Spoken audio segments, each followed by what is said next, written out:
Alléluia. Bien-aimés dans le Seigneur, soyez le bienvenu sur la fréquence de la parole. Ici, c'est votre hôte. Et je vous salue tous dans le précieux nom de Jésus. Et en ce moment, j'aimerais vous parler d'une thématique très importante. Et, et cette thématique, ça parle de l'attitude vis-à-vis de la libéralité.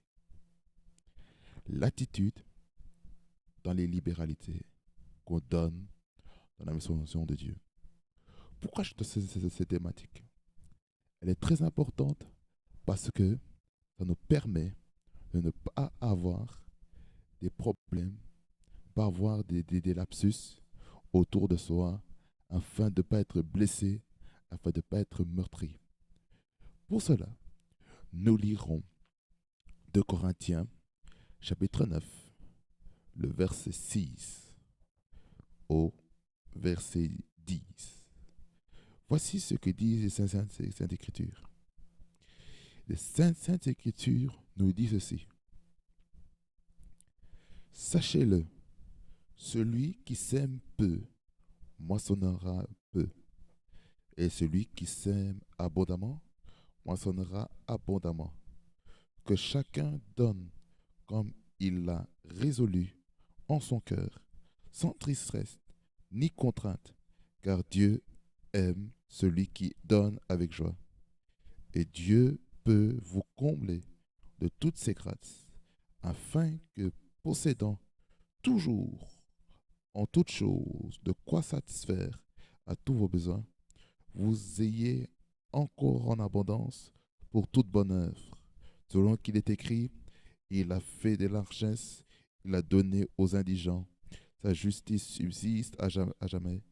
Celui qui fournit de la semence au semeur et du pain pour sa nourriture vous fournira et vous multipliera la semence et il augmentera le fruit de votre justice. Amen. Voyez la thématique. Elle nous parle de beaucoup de choses sur l'attitude, sur ce qu'il faut faire pour bien donner nos libéralités, comme les dîmes, les offrandes, les actions de grâce, les sacrifices, les missions, tout ce qui est aux aides, aux moins défavorisés. N'importe quel type de don, même aussi dans votre famille, vers quelqu'un qui vous a vraiment fait du bien. Cela est très important. Qu'est-ce qu'on voit ici en fait? On voit quelque chose de très important. Lorsqu'on lit le verset 6, on voit en fait le principe. Le principe, c'est quoi? Il dit, celui qui sème peu, moissonnera peu. Et celui qui sème abondamment, moissonnera abondamment. Ceci est un fait. C'est un fait pourquoi? C'est un fait parce que ça nous permet d'avoir de l'équilibre dans la vie. C'est pour nous encourager aussi à travailler beaucoup, à travailler dur. Ça veut dire si nous ne travaillons pas dur, là, ça veut dire qu'il y a un souci. Et c'est pourquoi Dieu veut que nous puissions travailler dur. Dieu veut qu'on travaille dur afin de récolter le travail qu'on a pu faire. Voilà pourquoi j'aimerais dire ceci à quelqu'un. Travaillons dur, bossons dur, afin de moissonner beaucoup. Si nous ne bossons pas dur, comment allons-nous récolter? Vous savez, il y a dans certaines entreprises dans lesquelles vous êtes payé sur base de votre performance. Si vous ne travaillez pas bien, vous serez très peu payé. Et ça, c'est un fait. Beaucoup d'entre nous, nous pensons que lorsqu'on travaille de manière nonchalante, avec une attitude qui n'est pas bonne, qu'on va se faire payer beaucoup. Et trompez-vous, on sera très peu payé. Dieu, écoutez-moi bien, regarde plus au mobile du cœur. Dieu regarde au mobile du cœur. Comment donnes-tu tes dîmes? Comment donnes-tu tes offrandes? Comment donnes-tu tes semences, actions de grâce, tes sacrifices, tes libéralités envers sa maison? Est-ce que tu le donnes pour faire plaisir à un homme, à une femme, à un leader spirituel? Si tu donnes comme ça, tu as échoué. Le Seigneur ne veut pas que tu échoues dans tes libéralités. Alors, il faut prendre la décision à partir d'aujourd'hui de ne plus donner pour plaire à un homme, mais pour plaire à Jésus. Et lorsqu'on plaît à Jésus, vous allez voir comment Dieu va bénir le travail. Comment Dieu va mettre sa main parce que on aura décidé de faire l'œuvre de Dieu avec efficacité. Voici l'attitude qu'il faut avoir. Le verset 7. Que chacun donne comme il a résolu en son cœur. Arrêtons-nous ici. Écoutez. Pour donner, ça doit venir de votre cœur. Ne donnez jamais la maison de Dieu parce qu'on a forcé. On ne force pas quelqu'un à donner. On laisse la personne être convaincue pour donner. Avez-vous vu, par exemple, ceux qui ne croient pas au nom de Jésus-Christ, lorsqu'ils font des dons, par exemple pour la recherche à la science, la recherche pour guérir n'importe quel type de maladie, et le donnent avec un bon cœur. Mais nous donnons avec un mauvais cœur, en disant, qu'est-ce que je vais y gagner là-dedans? Je veux te dire que tu gagnes beaucoup. Tu gagnes beaucoup. Pourquoi? Parce que tu comprends ta place.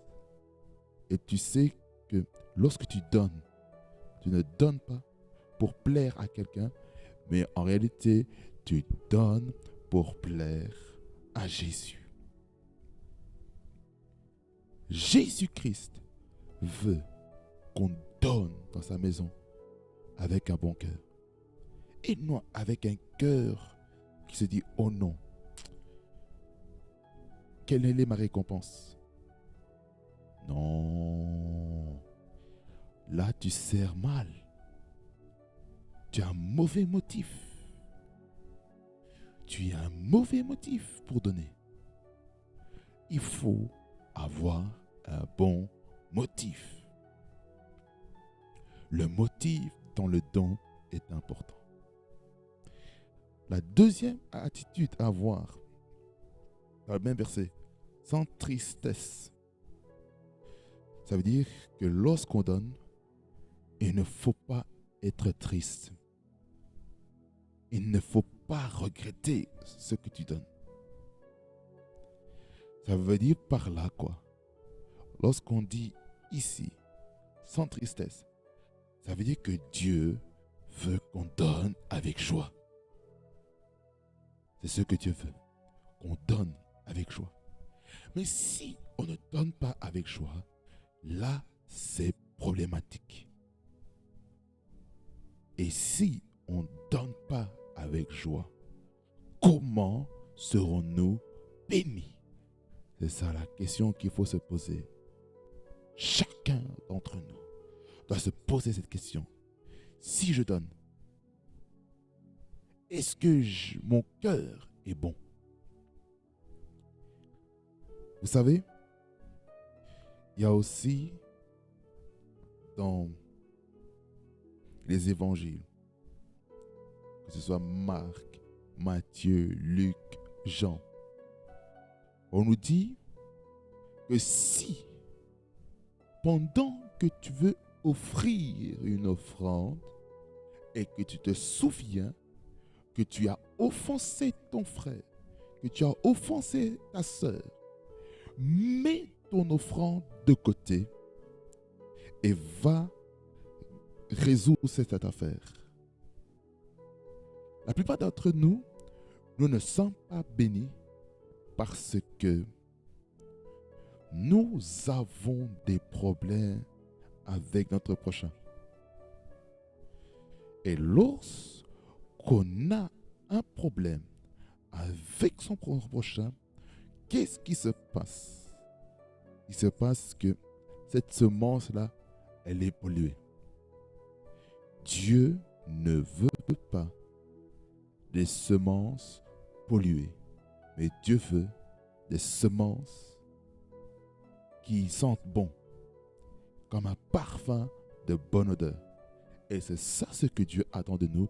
Dieu ne veut pas qu'on puisse offrir des sacrifices qui sentent mauvais, qui sentent l'amertume, qui sentent les rivalités, qui sentent la jalousie, qui sentent les compétitions pour savoir qui va donner le mieux. Ce n'est pas à ça que nous sommes appelés à faire. Et cela est très problématique. Ni contrainte. Ni contrainte. Qu'est-ce que ça veut dire, ni contrainte? Ça veut dire que personne ne t'oblige. Personne ne te dit, si tu ne donnes pas, tu es maudit. Si tu ne donnes pas, voilà, je ferme ton ciel sur toi. Alors là, ça devient la manipulation.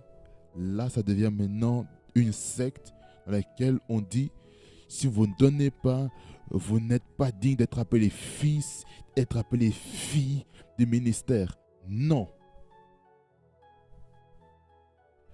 Tu dois donner avec un bon cœur. Ça veut dire que tu es libre de donner. Personne ne doit t'imposer de donner.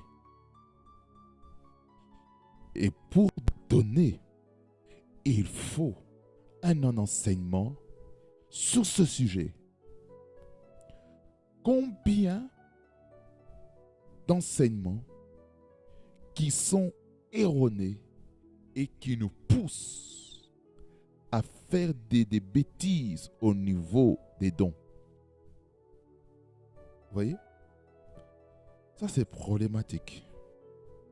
Ça, c'est problématique. Pourquoi? Pourquoi j'ai dit c'est problématique?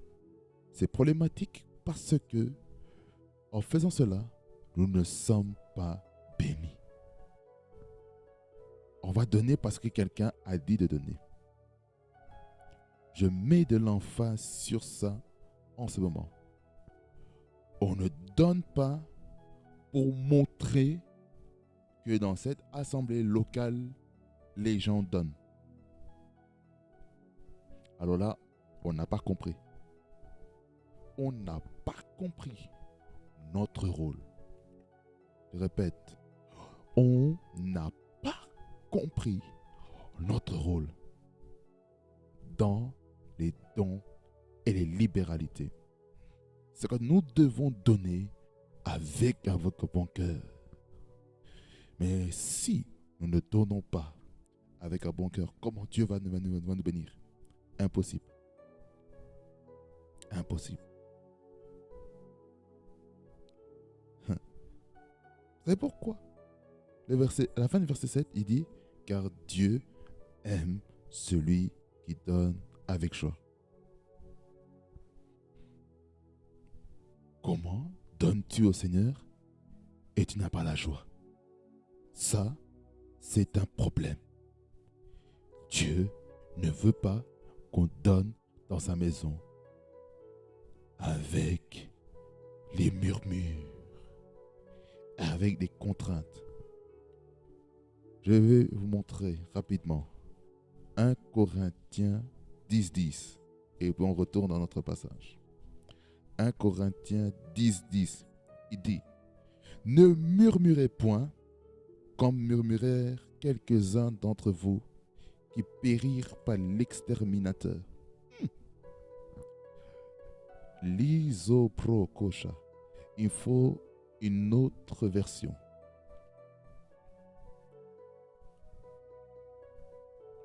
Je lis 1 Corinthiens 10, dans une version différente de celle que je viens de vous lire. Écoutez ce que nous dit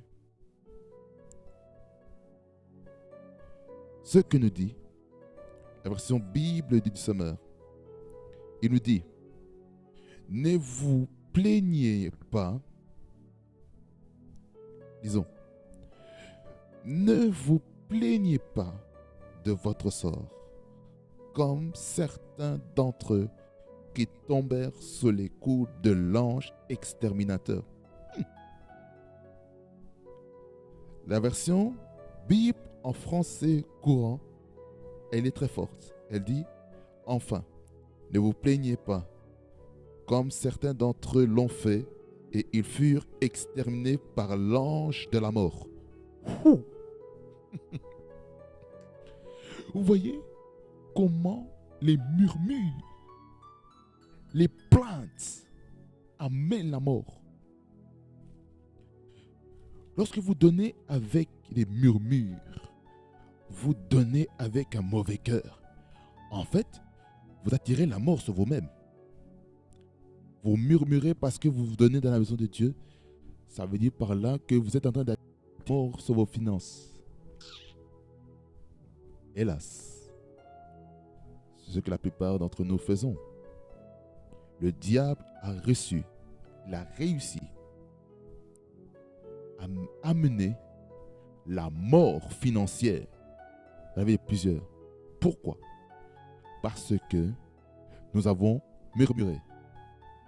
Et lorsqu'on murmure, on attire la mort.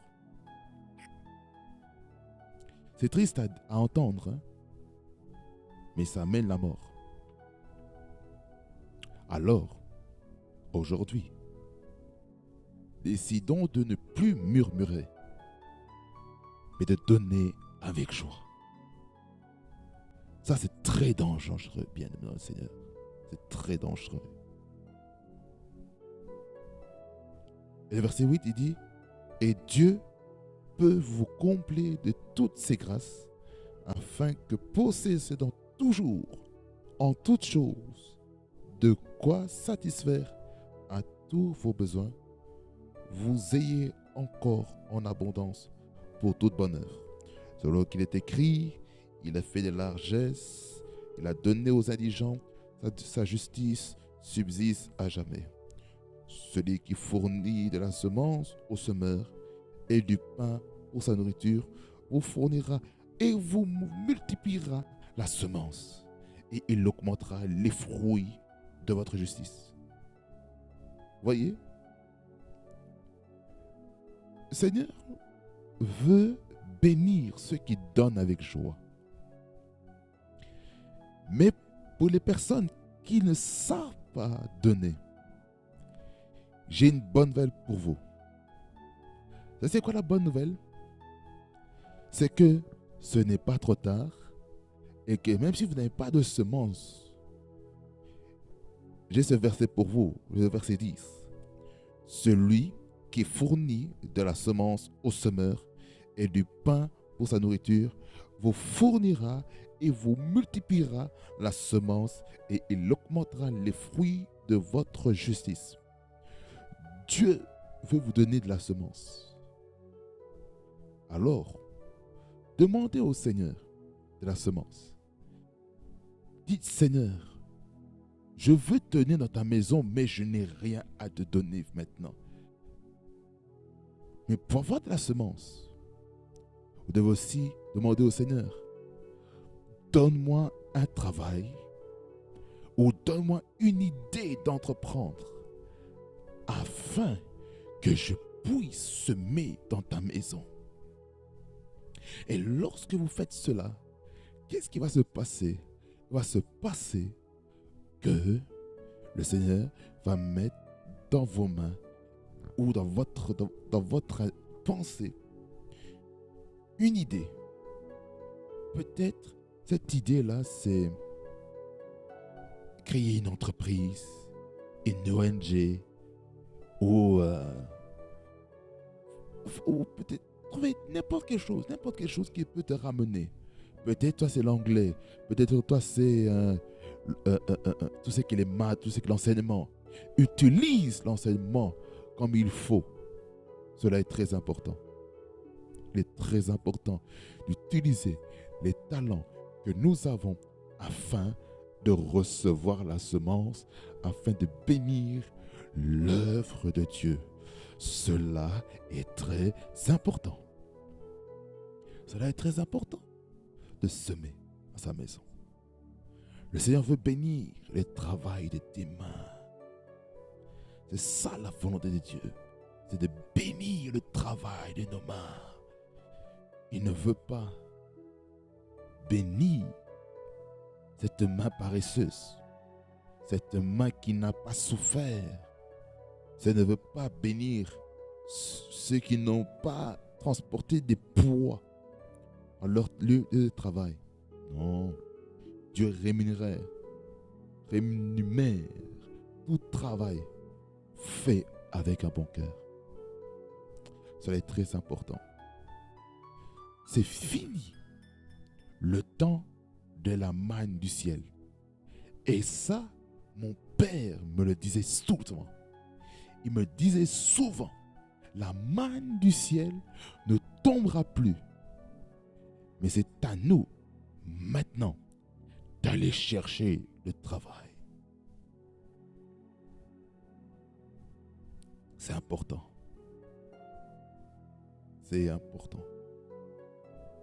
Et le dernier passage que j'ai pour vous, pour clôturer cette fréquence de la parole. Voici, on va aller dans Éphésiens 6,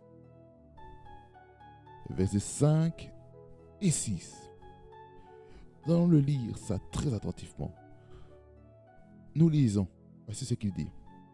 Serviteurs, obéissez à vos maîtres selon la chair, avec crainte et tremblement, dans la simplicité de votre cœur, comme à Christ, non pas seulement sous leurs yeux, comme pour plaire aux hommes, mais comme des serviteurs de Christ qui font devant de bon cœur la volonté de Dieu.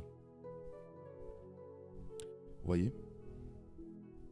Mais le verset qui m'intéresse le plus, c'est le verset 6. Non pas seulement sous leurs yeux, comme pour plaire aux hommes, mais comme des serviteurs de Christ qui font de bon cœur la volonté de Dieu. Vous voyez ici ce passage. C'est pour dire, c'est une autre attitude à avoir dans la libéralité.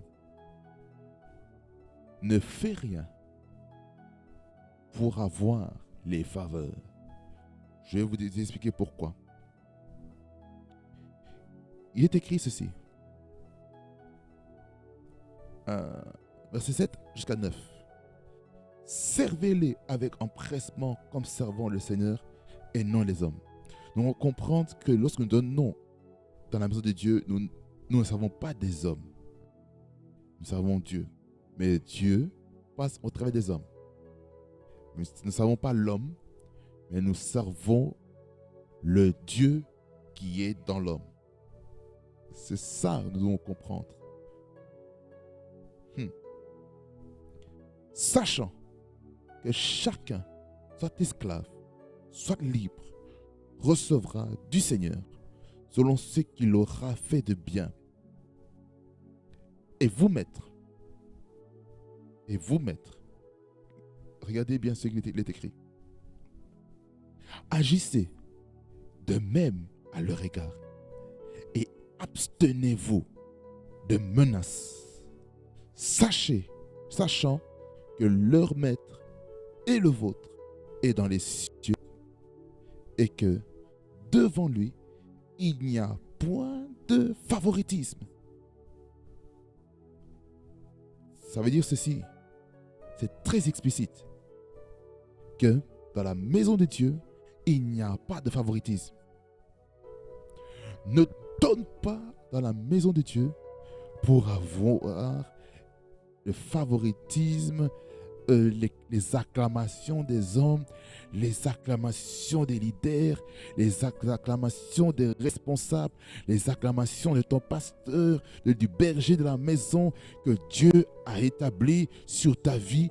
Mais tu dois comprendre que tu donnes d'abord à Christ, tu donnes d'abord à Dieu. Même si, ici dans le monde actuel, nous avons dans les églises locales des représentants légaux qui sont considérés selon la loi comme personnes morales, qui sont dans les associations sans but lucratif. Même si selon la loi, une ASBL est considérée comme une entreprise, mais nous savons bien dans le langage christique, le langage christocentrique, que l'Église n'appartient pas à un homme de Dieu, mais l'Église appartient à Jésus-Christ. Parce que Jésus-Christ, il est le fondement de l'Église avec les enseignements des apôtres et des prophètes. C'est eux qui connaissent le canevas, la vision, les matériaux à utiliser pour bâtir la maison de Dieu. Alors, aujourd'hui, nous devons cesser de donner avec le plaisir de donner et de faire plaisir à qui que ce soit. Tu ne donnes pas dans la maison de Dieu pour avoir des positions dans l'église.